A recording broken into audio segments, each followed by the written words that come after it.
Start. You can start now.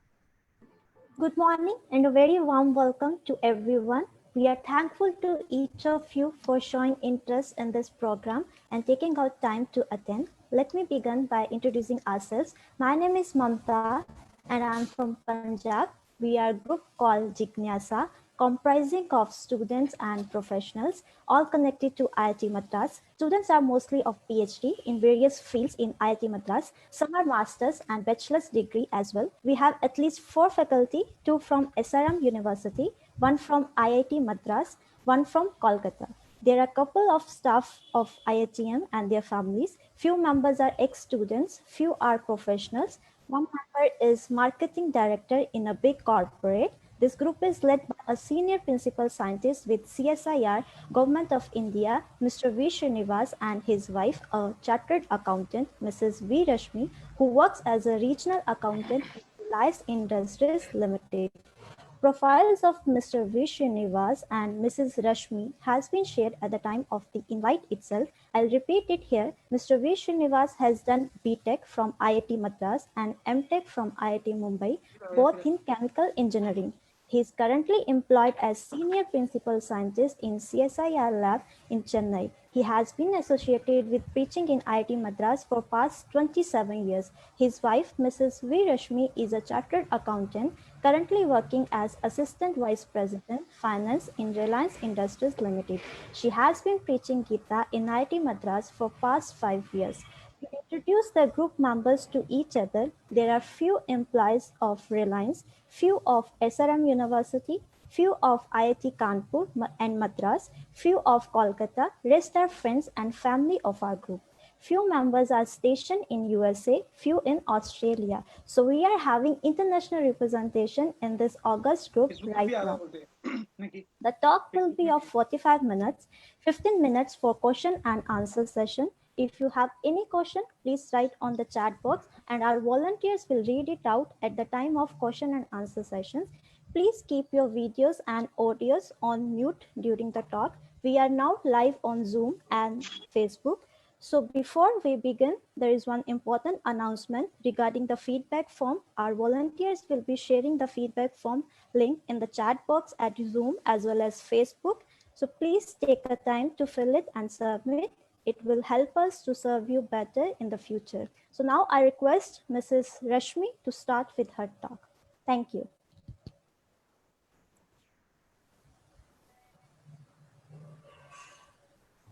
Thank you, Mamta. Warm welcome to everyone. Thank you to all of you who have come here now.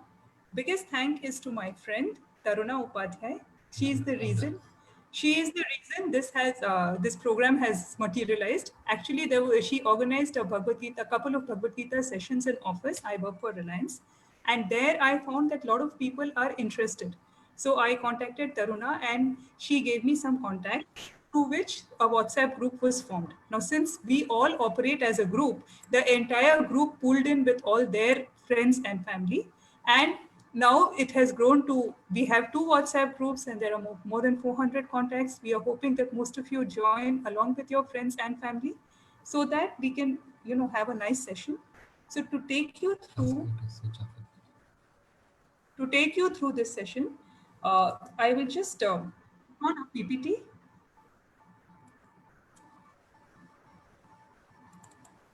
Mamta can please switch off her video. See, Can can you see the screen, please? Yeah, it's visible. Yes, we can. Yes, thank you. Yes. Change that screen.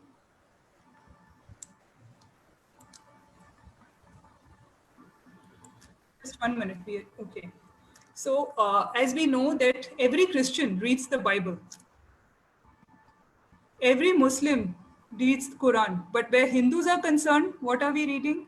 Neither we are reading Gita, nor we are reading Ramayana. Which of our scriptures are we reading? Practically nothing. Now, another thing that was asked, and why aren't we reading? So at least in this session, we will try that we will give you the basics or the gist of whatever is taught in Bhagavad Gita. Some people were asking me which Gita to read, like Ashtavarga Gita or Sadhak Sanjeevani Gita, or I am aware of a Hari Gita also. Honestly, I have never heard of all these Gitas.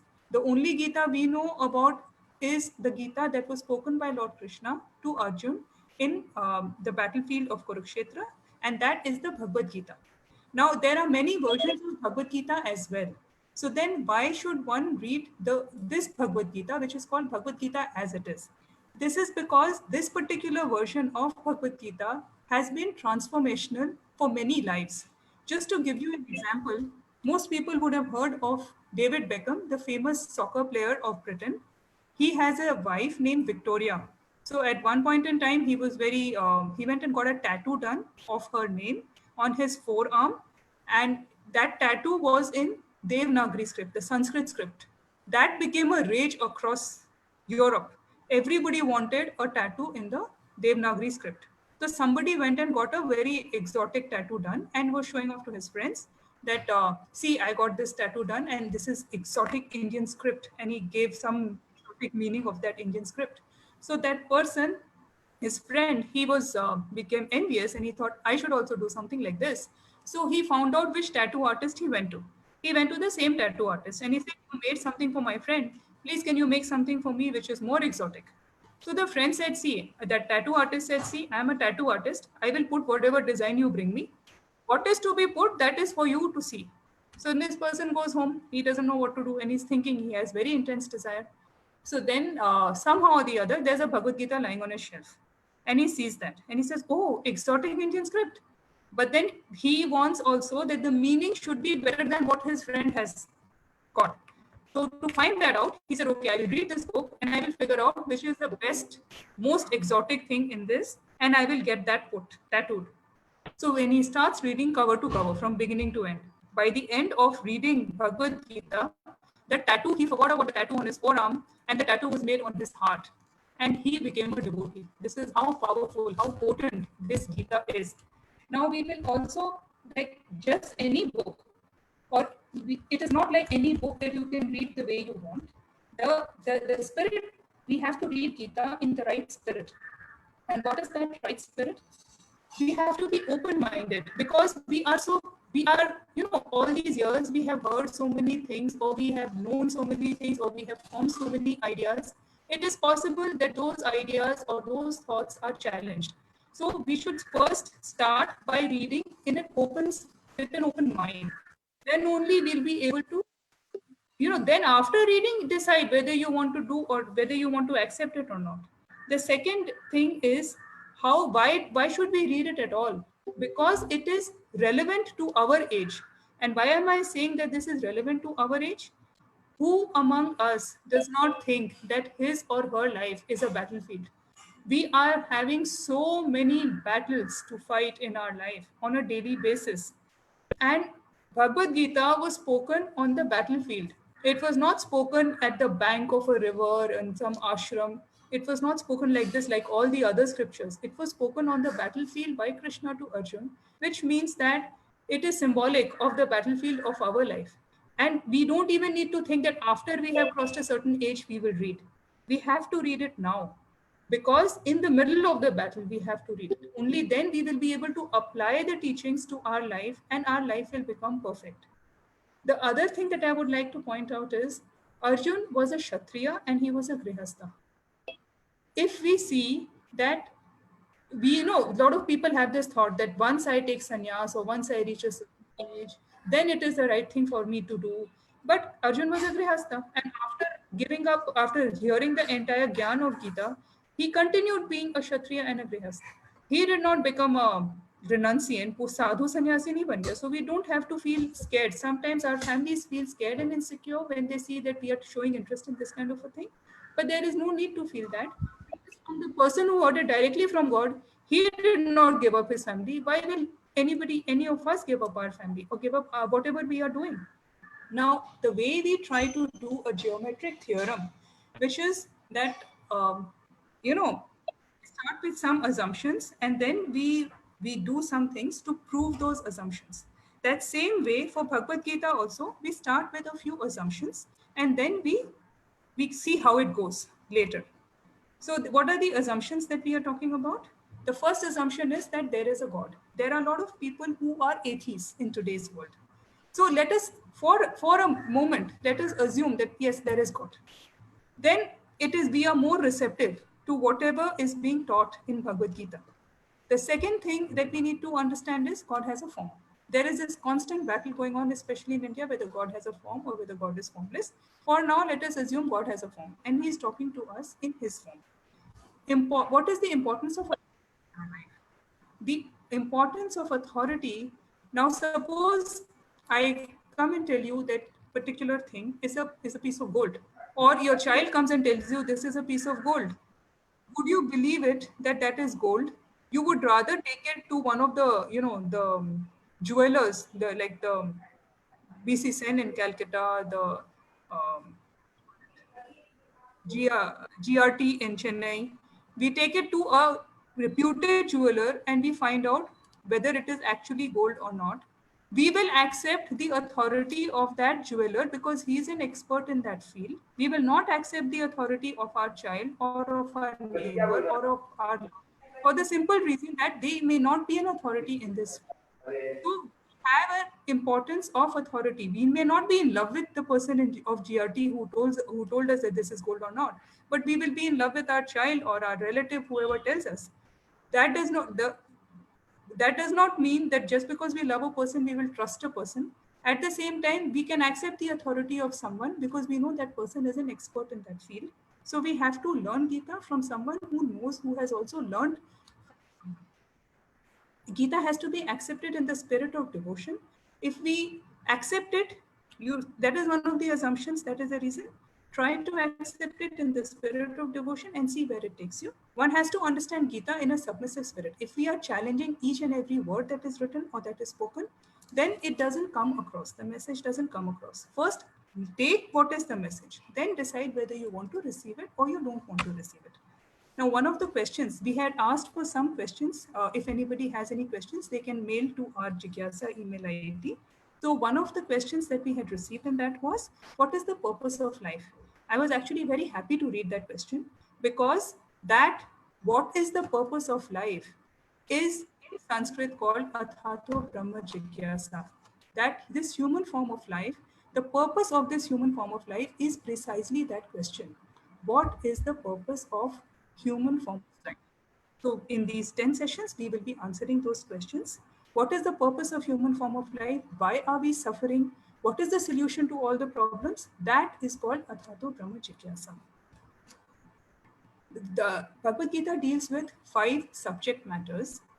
That is Jeev, which is the living entity, Ishwar, the Supreme Lord, Prakriti, that is the material nature, Kal, that is time, and Karma, that is activity. Now, what is special about them? Out of these 4, there is, Jeev is dependent. The other 4 need not be, they have a certain amount of freedom. Or even if we see what is the relationship, what Bhagavad Gita is talking about, what is the relationship of these 4 with the 5th, which is Ishwar. And out of these 5, 4 are eternal, only 1 is temporary. Now, Ishwar is eternal, that we know, no dispute about that. Jeev is also eternal, that also we will explain. Prakriti is also eternal, time is eternal, that also we know. Prakriti is eternal because a lot of people have this thing, एक तू ही साचा बाकी सब झूठी दुनिया झूठी माया झूठी है ये काया. That is one philosophy. What we say is that it cannot be झूठी कैसे है? I'm able to touch this table, I'm able to touch my face, so how can I say कि सब झूठी है? What we say is झूठी नहीं है, it is not false, it is temporary, it is क्षणभंगुर है, झूठी नहीं है. That is what we are saying. So even Prakriti we say is permanent, but karma, which is not permanent, which is temporary. Now with this, I hand over to take it forward further. Thank you. Welcome you all once again. So this is just an overview of my presentation, which was also put up in the invitation. Our objective is to lead successful and satisfying lives based on the knowledge given in Bhagavad Gita. So first thing is the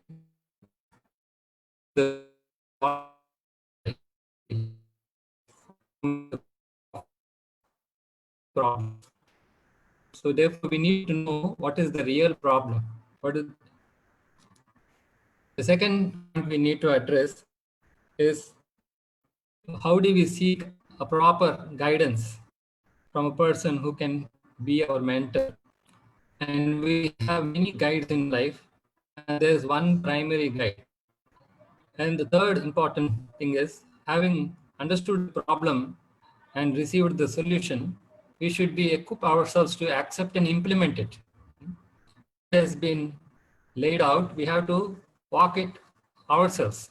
So for that requires and it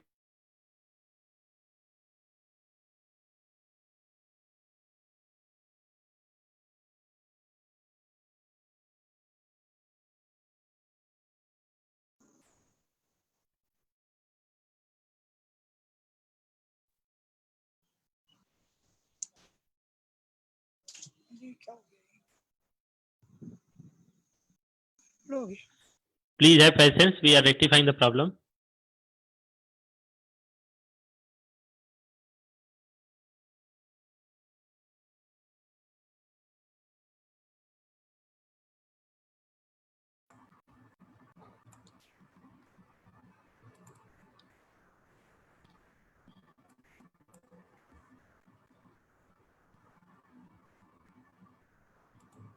can you see my screen again and hear my voice?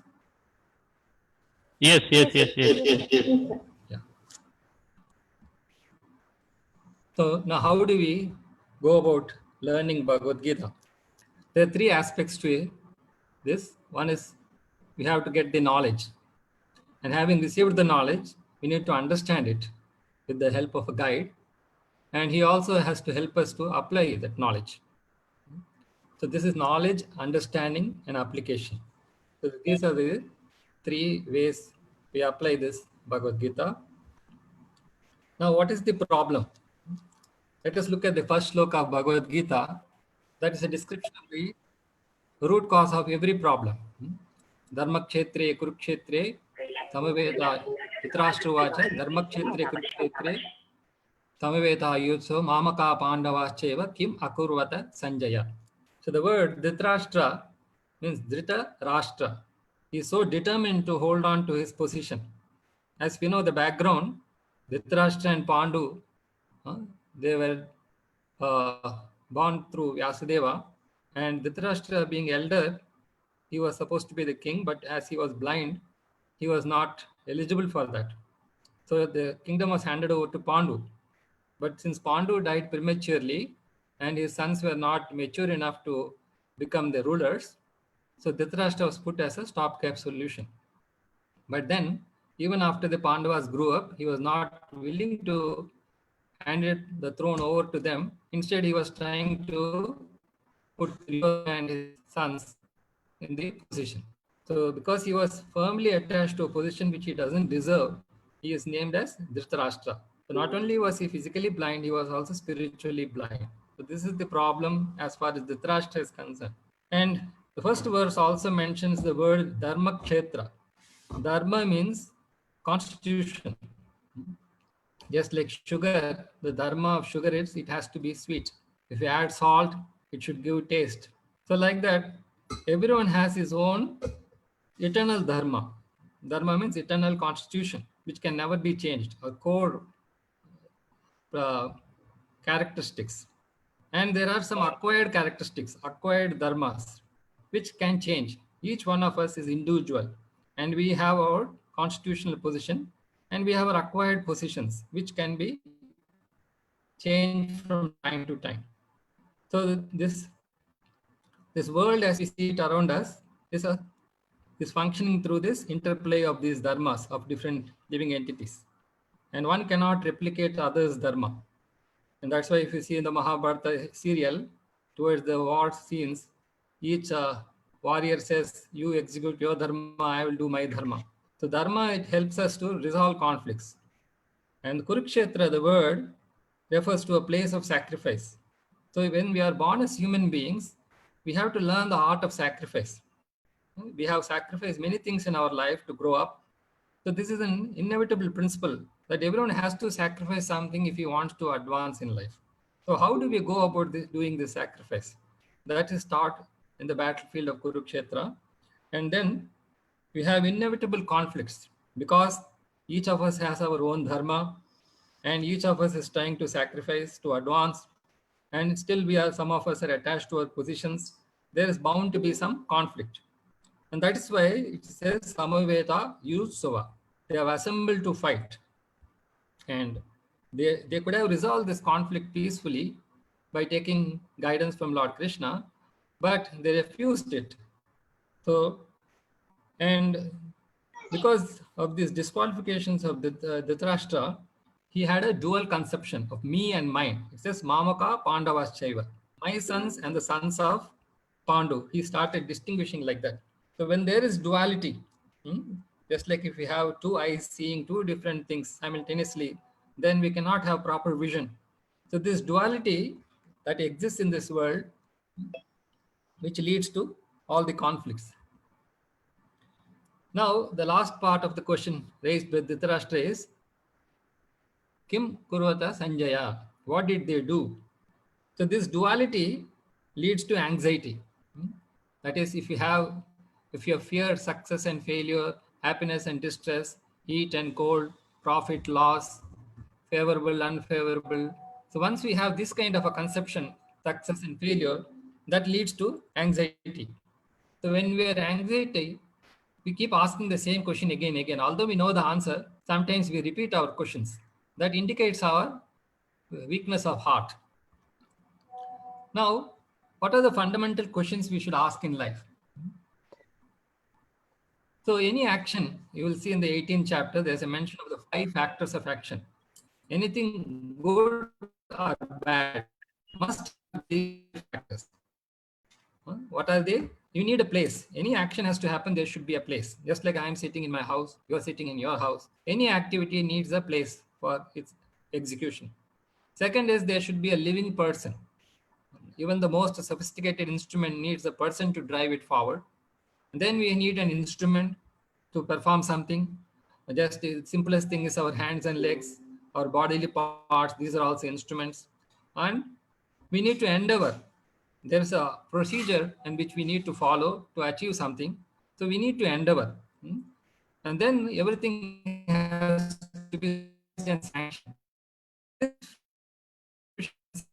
by Supreme Lord. And without this 5th element, these first 4 elements will not be productive. So therefore, we have to ask these questions: where, where, which is the place, why, who are the people involved, what is happening, how it is happening, why it is happening, and when will it happen. So these are how we need to question our life. First, we need to diagnose the problem so that we can find feasible solutions. Just like if you go to the medical doctor, the major challenge that the doctors face is diagnosis. In India particularly, a lot of effort, time and energy is wasted in diagnosing the problem.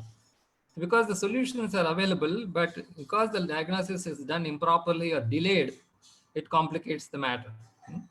So, Dhritarashtra, you can see 4 important characters in the Bhagavad Gita.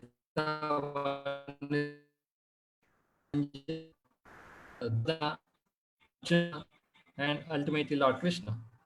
So you can see in the he started the whole Bhagavad Gita with the one question: Kurukshetre Samaveta Yutsava Mamaka Pandavaschaiva Kurvata Sanjaya. Just one question. But it was answered by Sanjaya in almost 700 verses. So why is it just a poetic message that he just spoke 700 verses? He could have given an answer to Dhritarashtra in many possible ways. He could have just gone on to describe what is happening on the battlefield, what are the military arrangements. All this he could have described, but he chose to answer Dhritarashtra's question in a very specific way. And none of these verses are exaggerated or less. He has given him complete information. So this indicates the depth and breadth of the question and its answer. So because the question Dhritarashtra is asking is very important, because it is going to determine the fate of so many people and for future generations. So unless it is answered and understood properly, we will be repeating the same mistakes. Now we can see, observe Duryodhana's question. Duryodhana is going and approaching his guru, Dronacharya, but he is only asking his own and asking it himself. This is one kind of a personality who doesn't want others to make him think.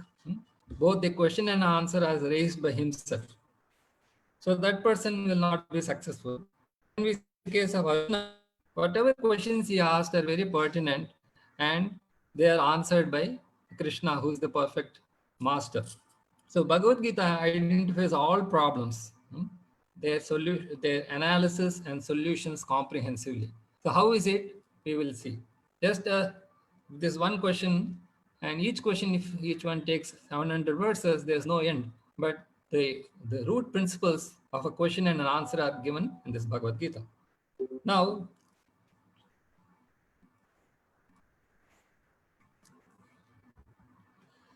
the different outlooks to problem solving. Yes, we are aware of the problem. How do we go about solving it? So in the case of Dhritarashtra, he was aware of the outcome. Having heard the Bhagavad Gita from Sanjaya, Sanjaya clearly declared what will be the outcome. Even Lord Krishna displayed in his universal form what will be the outcome of the battle. In other words, Dhritarashtra was aware of the outcome, but he could not do anything to stop it, because he could have very well stopped this war in the beginning itself. But he was helpless because he was so attached, blindly attached to his son Duryodhana, that he was not in a position to stop it. Although being the king, it was his duty, as instructed by Vidura several times. As far as Duryodhana is concerned, he was unaware of what he should do and what will be the outcome, not willing to prevent the outcome. His outlook is totally different. He is just observing the army, who is strong, who is weak, how do we defend ourselves, and he is blind to the outcome. And even if at one he says, all my warriors are prepared to lay down their lives for me. This is not as a Kamakatsu culture in Japanese in the Second World War. They were willing to sacrifice all their soldiers in a brute force method. So that also will not help. Now Arjuna is concerned, he was aware of the outcome. He saw in the 11th chapter in the universal form, he was aware of the outcome. And at the same time, he was not casual. Sometimes, let us say, your future is told to you and people tend to relax. Okay, it will happen, no problem. I don't have to do much. No, it is not like that. Even if the outcome is presented to you, you are aware of your future, still you need to work for it. So he did everything required to achieve it. He understood the problem, he knew what is going to be the solution, and still he worked for it. So there were different perspectives in this whole Bhagavad Gita. The same battlefield, this first chapter is known as observing the armies on the battlefield of Kurukshetra. So basically, how do we look at our life? Now, what are the problems in life? What are the solutions? How do we implement the solutions? So this was observed differently by Dhritarashtra, by Sanjaya. Sanjaya was narrating this Bhagavad Gita to Dhritarashtra, and he was acting as a guide to Dhritarashtra. Duryodhana was observing the battlefield in one perspective, Arjuna and Krishna. In between, Arjuna, you see, was lamenting at some point, but Krishna was always smilingly answering him, which means, now what is the proper setting for the Bhagavad Gita? If we are to be receptive to the knowledge given in Bhagavad Gita, first we should note that this Bhagavad Gita was openly discussed in the battlefield. In those days, people had the ability to hear two people conversing even without any mic or amplifying system, because they were receiving through the subtle senses. Although Bhagavad Gita was openly discussed, only Arjuna benefited. When the other Pandavas were there, they could not get the essence of Bhagavad Gita. So what was Arjuna's special qualification? First thing, he was willing to follow. Karishye vachanam tava, that was his conclusion. I will follow as you say. And secondly, he accepted Krishna as his authority. So it all depends on whom we accept as our authority, and having accepted him, are we willing to follow him to the dot. Now, next point is, why is it called Bhagavad Gita, or the song of God? So normally we sing a song when we are joyful, or at least we want to express our emotions properly. So Lord possessed, because Lord Krishna, he possessed all the opulence. He's beautiful, he's strong, he's famous, he's intelligent, he's renounced, and he's wealthy. So having these opulences, he has nothing to he possesses, he has nothing to lose in this world. And moreover, he is aware of past, present, and future. because time is under his control. And not only that, his only qualification is, or characteristic of the Lord is, he is pleased with the devotee. If someone does what he says, he is pleased and helps him further. Dadami buddhi yoga.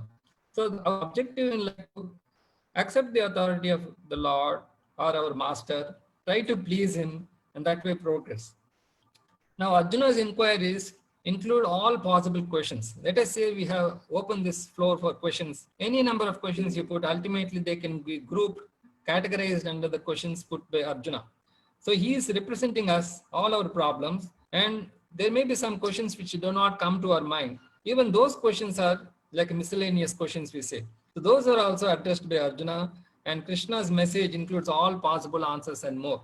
There are many ways to answer these questions, which are all done by Krishna, and they are, even if some questions are not raised or not answered, these basic principles of this Bhagavad Gita can help us address those issues. I think I'm coming to the conclusion. Now, what are the contents of the Bhagavad Gita? As you know, these 18 chapters, they have been divided. Actually, Krishna didn't speak to Arjuna chapter-wise. He didn't say it's the end of first chapter, second chapter. No. Subsequently, the acharyas they have divided this Bhagavad Gita, just like Veda Vyasa divided the Vedas into 4 for our convenience. Similarly, these acharyas have divided this Bhagavad Gita into these 18 chapters for our better understanding. So chapter 1 is observing the armies on the battlefield of Kurukshetra. So even in the material sciences, you hear of the measurement problem. In quantum physics, we talk about the measurement problem. Because we have some things happening at the atomic scale, and we have some things happening in the visible range. But the physics which explains the atomic scale sometimes is much different from what is explaining the everyday reality. So that has led to the observation problem. So how do we observe the situations in life? As I said in the beginning, first we need to diagnose the problem first. That solves half the problem. The next, second chapter is about the summary of the Bhagavad Gita. Now, Lord Krishna is concerned, he understood the urgency of Arjuna's problem. So he gives, just like you go to an emergency ward, and they give something to make you normal, at least before they start the detailed course of treatment. Similarly, in the Bhagavad Gita, Krishna talks about Sankhya Yoga, second chapter. Sankhya Yoga means the distinction between the body and the soul, what is temporary and what is permanent. And then he talks about Karma Yoga, how to perform our activity. Then Jnana Yoga, to cultivate knowledge, how to meditate, and how to perform devotion. So all these are summarized in the second chapter. Third chapter talks about karma or activity, karma, akarma, and vikarma. How do we perform activity? What should be the goal of our activity? Who will help us to perform our activity? And what is the objective of our activities? The fourth chapter is cultivating knowledge that will help us to improve our activities. And particularly in this chapter, Krishna emphasizes about the need for a parampara or a disciplic succession. Just like we go to a authorized university and we approach a guide who is coming in a lineage. Similarly, this knowledge was spoken by Krishna to Arjuna in the disciplic succession. And this knowledge can burn all the impurities. It can remove ignorance. And with that, when we do activities known as karma yoga or action in proper consciousness. The sixth chapter is talking about meditation or the Ashtanga Yoga process. How we can control our body so that it helps us to perform the activities properly. Seventh chapter is titled Knowledge of the Absolute. And Krishna particularly talks about the phenomenal and noumenal knowledge. So knowledge is complete only when we know the world around us as well as something beyond. Just like we have real algebra and complex algebra, only then the combination only helps us solve all the problems. Similarly, we have to solve the problems in this material world and also the things which are non-material or antimatter. Then eighth chapter, Krishna is telling how to attain the supreme. He fixes the goal for us. What should be the goal in life? Goal in life is determined by persons. It is not an impersonal goal. Just like if you want to go to some country, you need to approach the ambassador, the counselor, in the Consulate. embassy. So there's a person ultimately sanctioning your entry into that place. Similarly, we have to progress in life. We have to go take shelter of a person. The 9th chapter is titled Rajavidya, the king of all knowledge, which means knowing this, there's nothing further to be known. Because all king of knowledge means everything is subservient to this knowledge given in this. There particularly Krishna tells, Manmana bhavavakto madhyaji mam namaskuru. That is, always remember me. And the 10th chapter, Krishna displays his opulences. How we can observe the in this world around us. Everything is fascinating in this world if you carefully analyze. And from that also, even by living in this world, we can appreciate nature of God. In the 11th chapter, Krishna shows his universal form to show how he is determining everything, every activity in this world. Whatever each of us is doing is fully under the conscious of the Supreme Lord, and he is determining the results of our activities. And the 12th chapter is talking about how to engage our mind, body, and words in an intelligent way. So who should be our master? Either we choose a personal form or an impersonal form. That is very much clarified in this point. Just like if you want to do a PhD, we have to accept one guide. We cannot do a PhD on our own. So that's a simple case. Similarly, even if you want to do devotion, we need to have a person who will guide us in that process. The 13th chapter is talking about nature, enjoyer, and consciousness. In this body which we have, there is a living soul as well as the super soul. Only with the combination of these two, the body can be alive. And there are conscious, both are conscious. The living entity and the Supreme Lord or the Paramatma, both are conscious, but consciousness is different. Just like the child and the father are there in a particular situation, the child doesn't see some things which the father is able to see. So therefore, we enjoy accordingly. Although we are in the same situation, one person is enjoying and the same situation, another person is suffering. So 14th chapter is talking about the three modes of material nature. Initially, I talked about duality. How is duality produced? Just like why is white and black is produced. We have three basic colors, and depending on how we mix those colors, we can either get white or the other extreme, the black. So these three modes of material nature produce this duality. And 15th chapter is talking about the yoga of the Supreme Person. How does all our activity attain perfection? Just like you write an exam, there's an invigilator and there's an examiner. He is the one who assesses your work. So ultimately, the 15th chapter is talking about this material existence, how it is compared to a banyan tree. A huge banyan tree, we can't see where is the beginning and where is the end. So likewise, in this world, we don't see the beginning of end of anything. But still, if we have to solve these problems of this world, we have to cut at the root. And the root is very strong. The root of our problems is very firm and strong. So we need to have a sharp sword which will sever this connection. And not only that, we have to look at the world beyond. It's the world which we are existing is the reflection of the original world. And 16th chapter is talking about divine and demoniac natures. So these two natures are present in everyone. There's no one who's a demon or no one is said a divine. Even Valmiki, he was a dacoit and he was transformed. So our life is meant for transformation.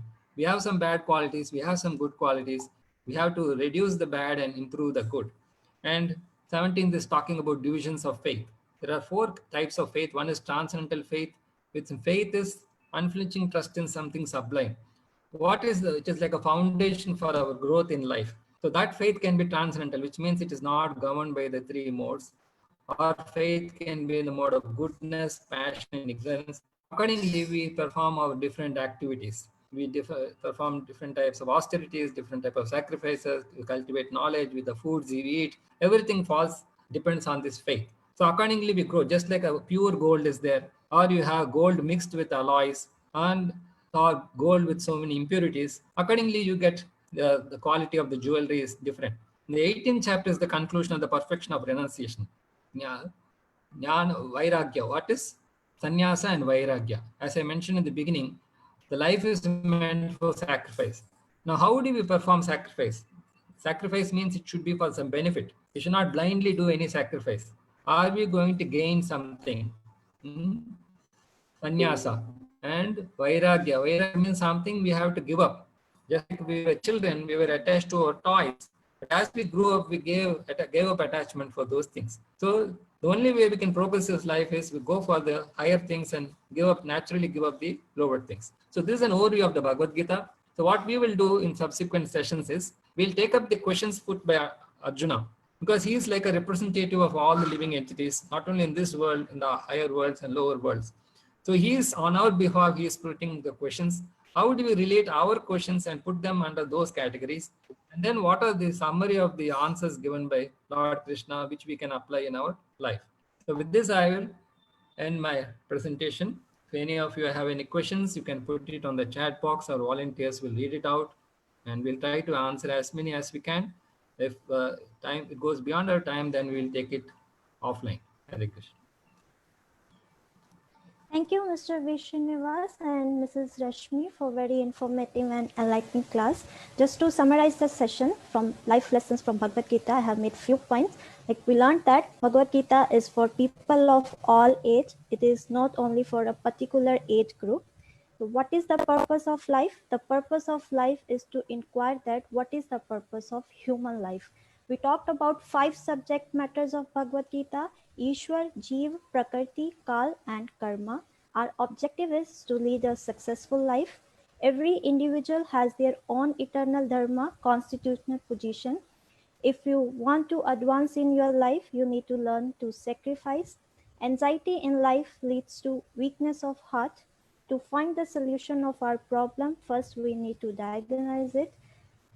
And in Kurukshetra war, only Arjuna could take benefit of Bhagavad Gita, while others were also present. Why? Because Arjuna was willing to follow the instruction and he accepted Krishna as authority. And at the end, we saw the contents of Bhagavad Gita in a summary. Now our session is open for questions and answers. I request our volunteers, Dr. Saurabh Kumar Katiyar and Mr. Nachiketa Sahu, to take up the questions from the chat box, and our speakers will be addressing the same one by one. Thank you. Good morning, all. We have questions from WhatsApp, Facebook, and a few from Zoom chat. I will read them one by one. So first question is from Mohit Tayal. He's asking, many students become brahmachari and leave their parents. At which stage will leave Grihastha Jivan? Yes, unmuted. No? Thank you, Mohit ji, for asking this question. See, students becoming brahmachari, leaving parents, whether a person is a student or at any stage in life, what is important is what is the goal of life. And what you are asking is actually for a later session, that if a student becomes brahmachari and leaves parents, then he has not yet entered grihastha life. He has not yet become a married man. So if he is leaving his family and he is becoming a brahmachari, that is for a larger good. If you see the contrary, there are so many students who after studies, they go abroad, or who go abroad and study and they stay there only. And there are so many students who study in India and they go abroad. So they are also leaving their parents. But if somebody in India, it has now become a stigma that if somebody becomes a brahmachari, it is bad. But if somebody goes abroad and is doing anything to earn their living, and they are, whatever, even they get into vices or whatever they do, that is okay, that is accepted. But if somebody leaves and becomes brahmachari, that's not accepted. The stages of Grihastha Jivan, or the stages in which we should be, that is coming later in Bhagavad Gita, Chaturvarnya Maya Srishtam. So at that stage, when we come to that shloka, we will discuss at which stage we should leave Grihastha Jivan. Ankit, you want to ask the second question? Yeah, he's asking another question. He's asking, we have Sri Ram Sharanam temple in Panipat, Haryana, very famous, but they eat onion garlic, but they chant Sita Ram name all the time. So we should criticize them, or are they authorized? See, if we spend our time criticizing, we will find the whole world worth criticizing. Our job is to focus on what is our purpose in life. We should not be bothered about what somebody else is doing. If you can take something good from them, very good. If you can't take good from them, let us not criticize. Why should we be criticizing anyone in the world at all? We are not in the purpose of criticizing. As far as whether they are authorized or not, I don't know which parampara they belong to. I don't know much about this institution, so I cannot comment.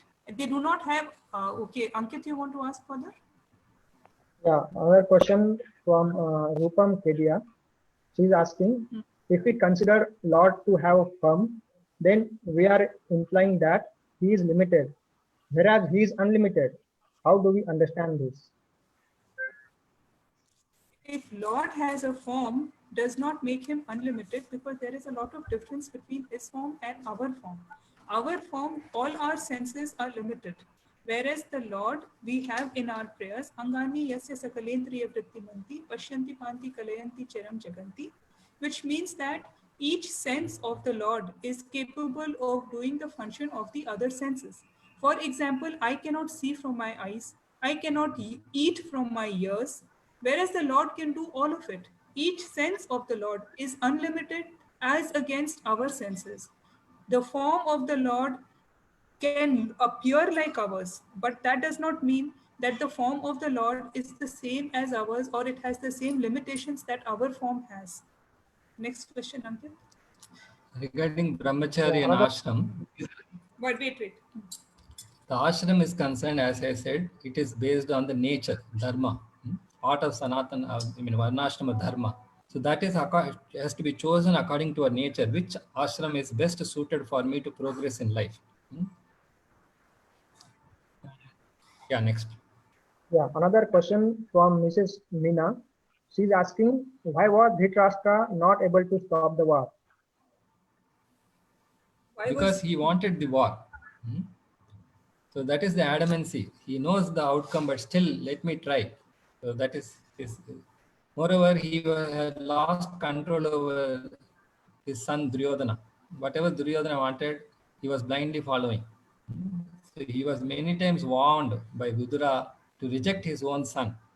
And again, when Lord Krishna came as a messenger for the Pandavas, then also Duryodhana tried to capture and bind Lord Krishna. So through all these things are when Draupadi was insulted in the assembly, then also Dhritarashtra was silent. So he had resigned to his fate. So this is the unfortunate situation which we should all try to avoid. So thank you, sir. So next question is from Dr. Ram. He's asking, as you mentioned that the dualities such as good or bad, success or failure, etc., are the causes of our various anxieties. Could you please suggest how Bhagavad Gita is going to help us in overcoming or elevate our mind and consciousness beyond these dualities? The dualities are natural part of life, just like we have summer season and winter season. So they have to be accepted in their own merit. If everyone were successful all the time, there are countries where people are filthy rich, but still they are not satisfied with their life. And there are people where, like countries like Bangladesh, where there is suffering all the time. There are calamities, so many calamities, but still people are happy. So it is how we build our consciousness, which will make us able to face these dualities. Dualities are required in life. Without dualities in life, we cannot progress. If we continue to succeed or continue to fail, that is bad. But if there's alternating success and failure, that will propel us forward in life. The main thing is, are we learning through this ups and downs? I will add to that. Like suppose when we are on the ground, we have to follow all the traffic rules. When there is a red light, we have to stop in the traffic. When there is a green light, only we can move. But the same rules do not apply in an aeroplane.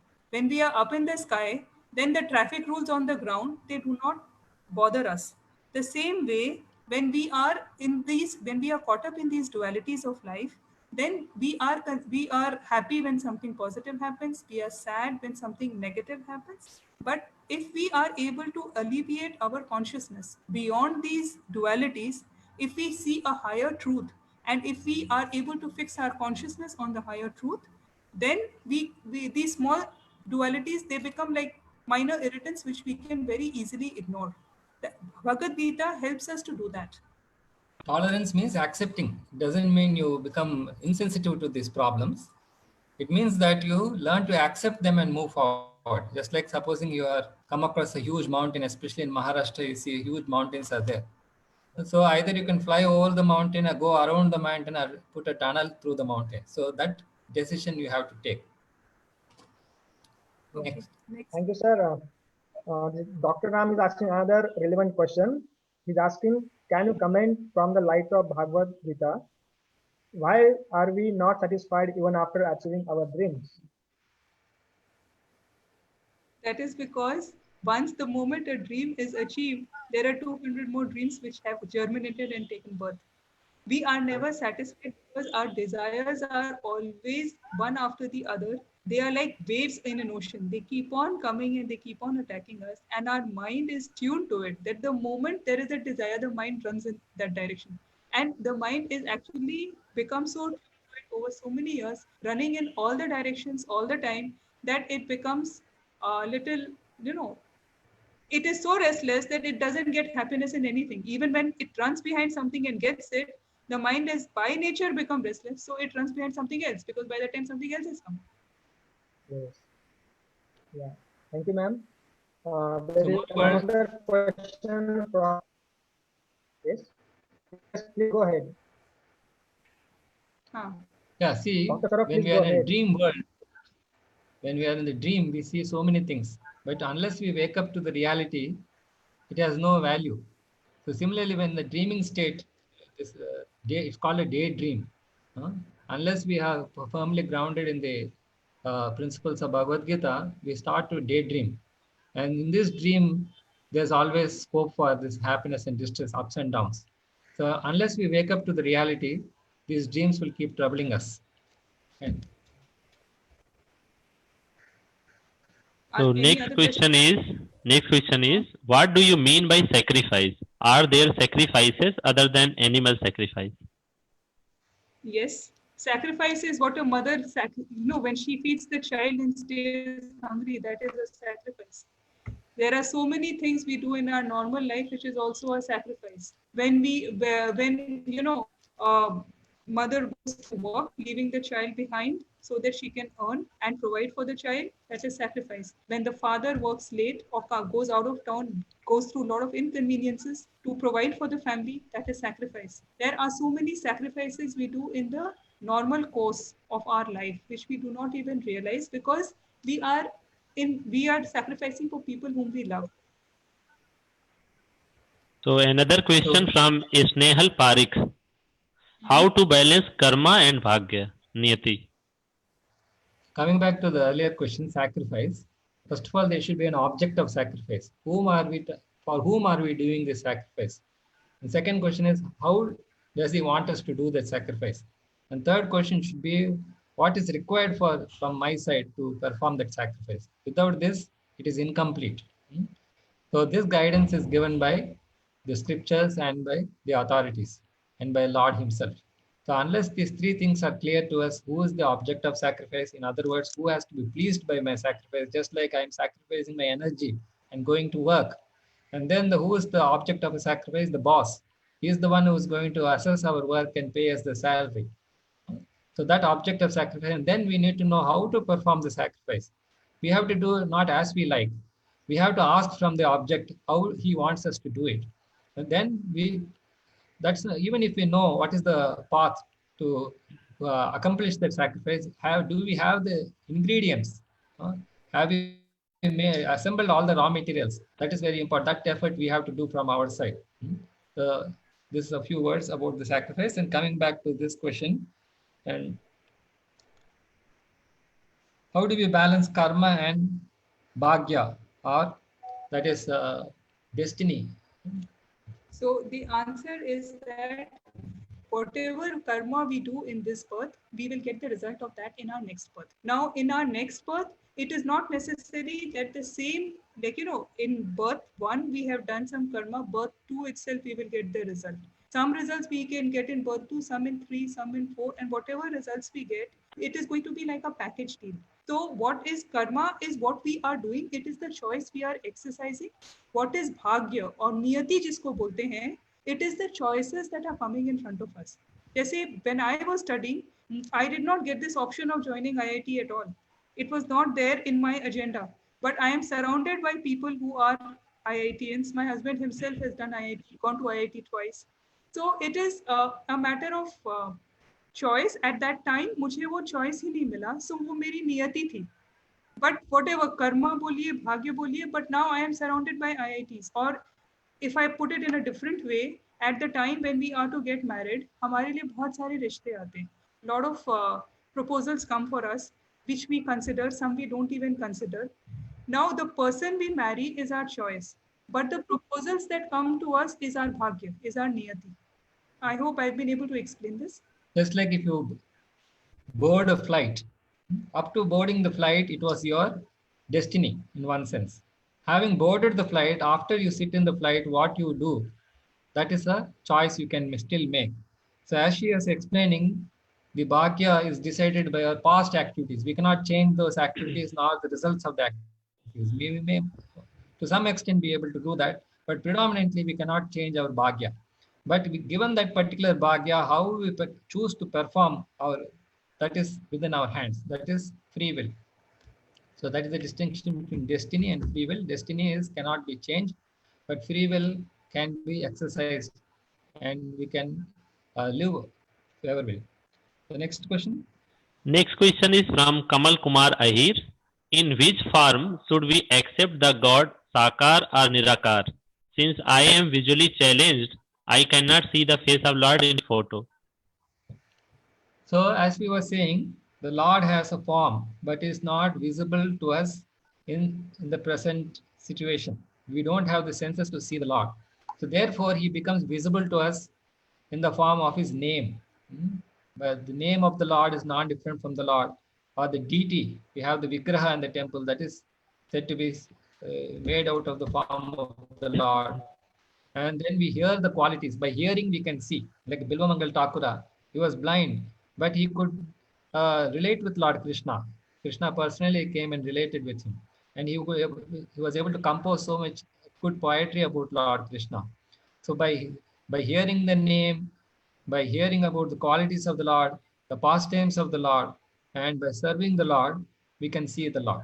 Now it comes later in Bhagavad Gita when Krishna shows his universal form to Arjun. At that time, he tells Arjun very clearly that you will not be able to see me with these eyes. I will give you Divya Drishti. मैं आपको दिव्य दृष्टि देता हूँ जिससे आपको मेरा दर्शन हो सकेगा. So if you think that you are visually impaired, so you are not able to see the Lord, anyways, with these eyes, you were not going to be able to see the Lord. The Lord, to see the Lord, you have to go within. When you go within, you will be able to see the Lord. With these eyes, we are seeing what is external, what is outside.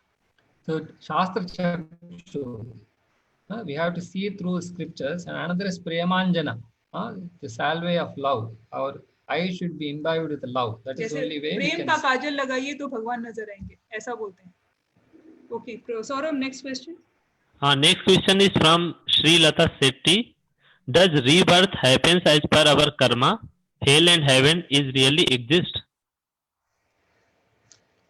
Yes, rebirth happens as per our karma. This is also mentioned in Bhagavad Gita. That is in chapter 8. It will come how it is decided what body a person will get, and that all that is explained in chapter 8. You will have to be wait for a little when we reach that chapter. Do you want to explain that? Yeah, actually we are being reborn. Every moment is a rebirth only actually. You see, because our body is constantly changing. From the time we were in the womb of the mother till we die, it's like a reincarnation is happening every moment. Rebirth is happening. So what is determining the next body? That is our past and present activities. That who gives that result?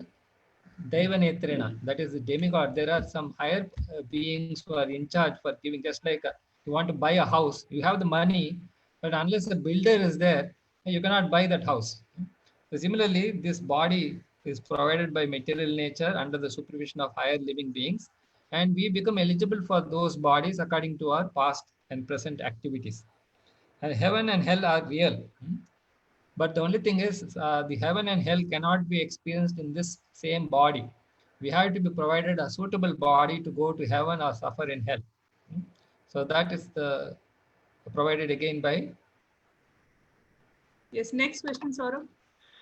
Next question is karma. Mahesh Sharma is asking, karma is like a seed; it can convert to trees and forest.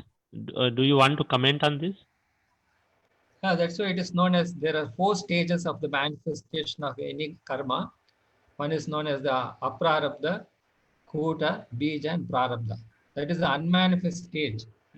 Then it becomes a before seed, pre-seed, and then seed, and then it manifests as a fruit. That is known as a prarabdha karma that we are experiencing now.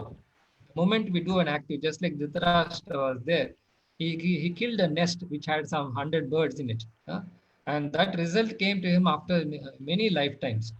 At the same time, he had so much strength by which he could produce 100 children, which means he had accumulated so many pious credits by which he could get 100 sons. So like this, the karma has a different stages in fructification. One is the aprarabdha, unmanifest. Then prarabdha is manifest now. And in between, there are 2 stages known as kuta and bija, or pre-seed and seed stage. Next. Next question is from Akshay. What is Krishna Niti? That is Bhagavad Gita. Yeah, Krishna has given many instructions to many devotees. So one of them is this Bhagavad Gita, which he spoke to Arjuna. The instructions of Krishna, like we have something called Niti Shastra. And they are eternal. They don't change. These instructions do not change. That's why it's known as Niti, Nitya.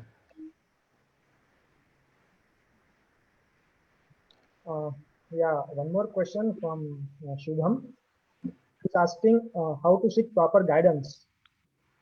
On what authority to accept the guidance, whether it is good or not.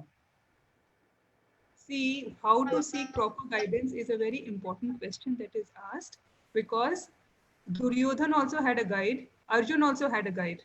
Who was Duryodhan's guide? Shakuni. And who was Arjun's guide? Krishna. So what is the outcome of our life depends on this one choice that we make. Who is our guide? So how to accept a guide? That one has to be very judicious in taking that decision. And that also we can explain in it further in our classes. But just to give you a gist, that is why I mentioned about authority, that if we accept, now we all have this dilemma, whose authority to accept? How do we know whether this person is going to give us the right direction or will not misuse us or use us, abuse us? How do we know that? To know that, one has to see whether the guide is in, like if you, whom will you go to find out about jewelry? You will go to a jeweler. Whom will you go to find out about, suppose you want to study to become a doctor? You will go to a school which is teaching a doctor, the doctorate. Or you will go, if you want to become an engineer, you will go to a suitable person, a suitable institute. That same way, if you want to learn about Bhagavad Gita or about spirituality, you should go to a suitable institute. And the Lord has himself said that there are 4 paramparas by which one can come back to him. The 4 paramparas, he has said, are started by Brahma, by the 4 Kumaras, Sanat, Sanat Kumar, Sanandan, and Sanatan, and the Lakshmi, and Shiva. So we have to see whichever sanstha or whichever, people they are, whoever authority we want to accept, whether they are in the parampara. So if they are in the parampara, then we know that it is authorized. Otherwise, there are, in today's India, every day there is a new God who is being born. Somebody gets up and says, I'm God. Nowadays, there is some ladies also who are saying, I'm God. So it is very easy to accept it. But then we will have, we will have mud on our faces when we realize that we have gone to the wrong authority. So one has to be very judicious to understand the right authority. And Krishna himself answers this in the 4th chapter. Tadvidhi pranipadena pariprashnena sevaya upadakshinte te jnanam jnaninas tattva darshana. So the person should have seen the truth. So that's why we say a person should walk the path. And that's why they are known as Mahajan. It means if you Mahajano yena gatassa pantha. How we can solve all the problems in life. We have to just follow the expert. And we have to be submissive. And we have to inquire. We have to act according to that inquiry. That is sevaya. So all this makes guidance fruitful. Okay, I have a message that somebody wants some answer in Hindi. तो इसी को मैं थोड़ा हिंदी में बोलती हूँ कि आपको मतलब किसका अथॉरिटी मानना है। तो हम जैसे अगर हमको डॉक्टरी पढ़ना है तो डॉक्टरी के स्कूल में जाएंगे, इंजीनियरिंग पढ़ना है इंजीनियरिंग के स्कूल में जाएंगे। जो जिस चीज में पारंगत है हम उसी से सीखना चाहेंगे। उसी तरह जो इसीलिए हम आचार्यों के पास जाते हैं कि वो ज्ञानी होते हैं और उन्होंने हम ऑलरेडी बहुत साधना किया हुआ होता है और उनको ज्ञान हो चुका होता है। तो जब हमको कुछ जानना है भगवान के बारे में तो हम ज्ञानी के पास जाते हैं। अगर हम अपने बच्चे से नहीं पूछेंगे जिसने कभी कुछ किया नहीं, कोई अगर आपका बच्चा कर रहा है तो आप पूछ सकते हो, लेकिन अगर कोई नहीं कर रहा है तो उसको हम नहीं पूछेंगे। तो हम जिससे पूछेंगे और जिस पे हम अपना विश्वास टिकाएंगे उसी से हमें समझ में आएगा कि हम किस रास्ते में हैं। और जिस पे अपना विश्वास टिकाएंगे उस पे टिकाने के पहले हमें उनसे हमें अच्छे से जांच परख लेना चाहिए कि हम उनका अथॉरिटी मानना चाहेंगे कि नहीं मानना चाहेंगे और क्यों मानना चाहेंगे। Thank you, ma'am and sir. There is one more question from Swati. She is asking, can effects of prarabdha be diluted or modified by our purushartha? Yes, that's why it is said like you fry the seeds. There are seeds that they will germinate, but if you fry the seeds, they will not produce any, they will not grow. So that there's the process to be followed, which we will explain in even aprarabdha, kota, beach and prarabdha, all can be nullified, but we have to adopt the proper process. Just like you are sterilizing something, sometimes even after sterilization, the germs are remaining. So we need to adopt suitable methods according to the extent of the karma, depth of the karma, and we have to adopt suitable means. That's why in the 4th chapter, Krishna says, this knowledge of transcendental knowledge can destroy all the sins, past, present, and future. Next. Thank you, sir. There is one more question from Rupa. She is asking, what is a real sacrifice? What is a real sacrifice? Real sacrifice is something which is beneficial to one and all. That is the criteria. It should benefit everyone. So that is given by Lord in the 5th chapter. Bhoktaram yagna tapasam sarvaloka maheshwaram suhridam sarva bhutanam yatva mam shanti mrichati. It should have a peaceful solution. It should be beneficial to everyone. That is the top criteria for sacrifice. It should not be at the expense of one. The current understanding of sacrifices, supposing you are sacrificing a goat, the goat is sacrificing its life. But real sacrifice means it is everyone can perform and it's beneficial to everyone. That is according to the yuga. Different sacrifices are recommended, like meditation, deity worship, sacrifices, that yajnas and nama sankirtana. These are different sacrifices. Basically engaging our body, mind and words and intelligence. That is known as sacrifice. So should we stop at another 2 minutes and stop? Okay. So there is one last question. Nirmala is asking, what did Lord Krishna speak about a person who is like a cow or ass at Kurukshetra solar eclipse? ये तो हमें नहीं पता, ये कौन सा कुरुक्षेत्र में क्या बोले भगवान ने, ये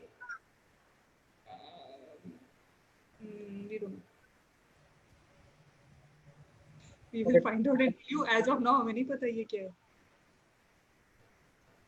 I think questions are done. Kurukshetra solar eclipse वो हमें नहीं जानते. और कोई क्वेश्चन है? No, ma'am. All questions are over now. If somebody is left, then I think last question is there. Swati ji is asking, I mean, how can we control our bhagya? Can we avoid suffering of past karmas, and how? We can control our bhagya by becoming, again, the same answer, that you develop alleviate your consciousness to a level that the bodily suffering, the bhagya is going to affect the body. Whatever suffering or pain or pleasure that we have, that we experience, is all related to the body. But if our consciousness goes beyond the body, then whatever is happening to the body becomes very secondary to us.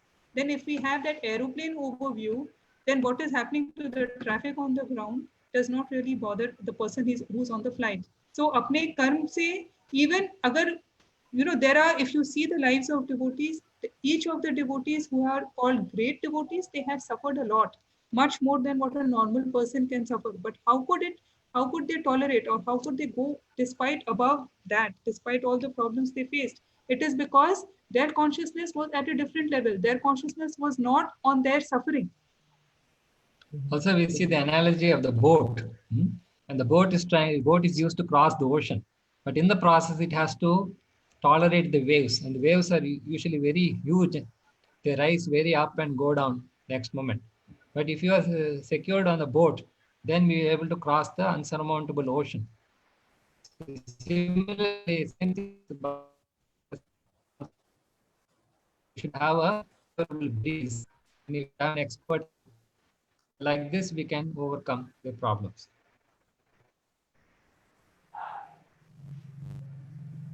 So if there are some unanswered questions, we'll take it up. We will assemble all of them and we'll answer to you separately, or you could put that in your feedback form. With this, we end our question answer session.